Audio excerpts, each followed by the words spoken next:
দেখো বন্ধুরা, আজকে আমি পোলাও করেছি আর মাংস করেছি। তো তার মধ্যে কি কি লাগছে: আদা বাটা, জিরা বাটা, আর এখানে আছে সাদা তেল, এখানে আছে কাজু কিশমিশ, এখানে আছে তেজপাতা, এলাচ, দারচিনি, এখানে চাল, আর আছে এখানটায় ঘি। এই লাগবে, আর লাগবে চিনি। তো যাই হোক, এখানে আমি জলটা আগে থেকে ফুটিয়ে নিলাম, মানে গরম জল লাগবে তো লাস্টে। এই জন্য গরম জলটা আমি আগেই ফুটিয়ে নিলাম। পাশের উনানটাতে আর একটা সবজি বসানো ছিল, তার জন্য আমি আগেই জলটাকে ফুটিয়ে নিলাম। তারপরে একটা হাঁড়ির মধ্যে আমি বেশ কিছুটা দিয়ে দিলাম ঘি। ঘি 4-5 চামচের মতন দিয়েছি, যেরকম চাল থাকবে সেভাবে দিও। দিয়ে দিলাম তেল, এখানে এলাচ দারচিনি দিয়ে দিলাম, আর দিব এখানটায় জিরে বাটা। জিরে বাটাটা দিয়ে দিলাম, দিয়ে আঁচটা একটু বাড়ানোই থাকবে। তারপরে এখানে আমি আদা বাটাটাও দিয়ে দিব, একটু নাড়াচাড়া করে আদা বাটাটাও দিয়ে দিব। আদা বাটাটা দিয়ে খুব ভালো করে মশলাটাকে একটু ভাজবো। যখন মশলাটা সামান্য একটু ব্রাউন হয়ে আসবে, তারপরে এখানে আমি চালটাকে দিয়ে দেবো। তো দেখো ব্রাউন হয়ে গেছে।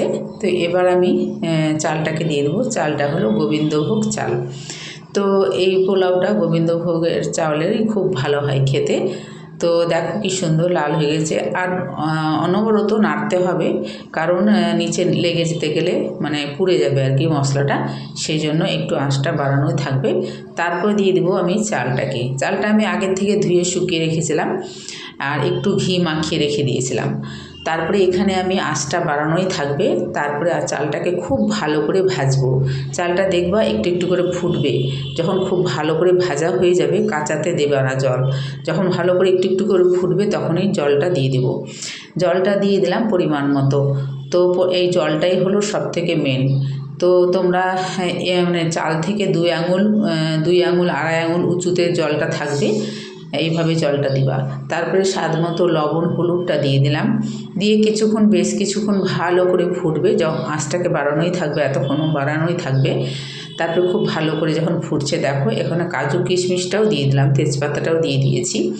তারপরে এখানে আমি চিনিটাও দিয়ে দিব, চিনি আর এলাচ দারচিনিটা উপর থেকেও দিব।